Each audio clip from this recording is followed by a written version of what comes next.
नमस्कार प्रणाम। हम लाल यादव और सबके गोड़ छुके गोड़ लगतनी। आज हमके भी अफसोस बा कि आज जौन हम पटना में शो करे वाला नहीं है छपाक वाटर पार्क में, वो शो के में प्रॉब्लम हो गई है। बहुत ज्यादा गैदरिंग की वजह से प्रशासन कोरोना के नजर रखते हुए वो शो के बंद करा दिला। सब हम पटना में आके भी और हम अपने जनता से ना मिल पानी, हमके भी अफसोस बगे कि हम अनी और केहू के मनोरंजन ना करा पानी। तो सबसे बड़ी चीज बाकी कहीं भी रोलोगी शो कराई और चाहे शो देखे वाला भी, सबसे मैं हम यही रिक्वेस्ट करब कि जाई तरह अपना धरती और मिट्टी के सम्मान के बचाते हुए काम करे के बा कि अपना मिट्टी के कार्यक्रम है, अपना मिट्टी के लोग है, अपना मिट्टी के गायक, अपना मिट्टी के सब लोग बा। और हमें पत्थरबाजी हो गई थोड़ा सा, केहू एक दो लोग हुई जे वैसन कर दिलस, ओकरा चलते प्रशासन ने कार्यक्रम के कैंसिल कर दिलस और कोरोना के वजह से खास करके कैंसिल हो गई कार्यक्रम, जबकि सबके परमिशन रहा, लेकिन केहू के अंदाजा ना रहा इतना ज्यादा भीड़ हो जाये। तो हमें के भी अफसोस वाले कि रोलोग घबराई मत, हम शो करब रोलों के बीच में और रोलों के आशा पर पानी ना फिरी, हम जरूर आए रोलों के बीच में और रात भर जितना रोलों कहब उतना खेसरिया वो सबके प्यार और आशीर्वाद में नाची गाई।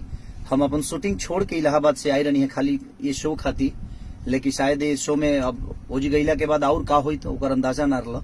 एक वजह से इस के प्रशासन ही कैंसिल कर दिला। एमे जकर्ता के कोनो फॉल्ट नहीं खे, परमिशन के मिलला के बाद शो के आदमी कहले रहे कि हाँ परमिशन मिलला के बाद ही शो हुई।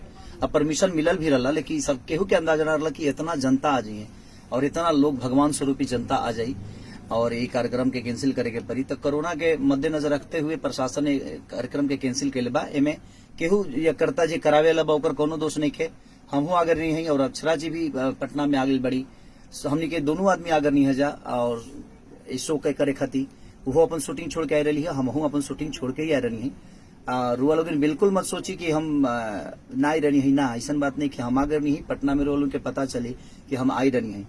लेकिन अब का वजह भइल कि कोरोना में इतना भीड़ हो गई कि प्रशासन के कार्यक्रम के रद्द करे के पड़ल।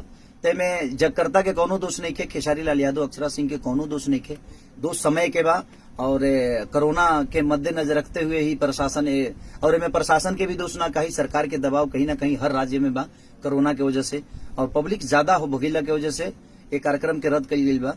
तो वो लोग प्लीज घबराई मत और केहू से बदतमीजी के लगे जरूरत नहीं है, सब लोग रह सबके आपन बाबे और इनमें करावे लगे कोनो दोष नहीं है।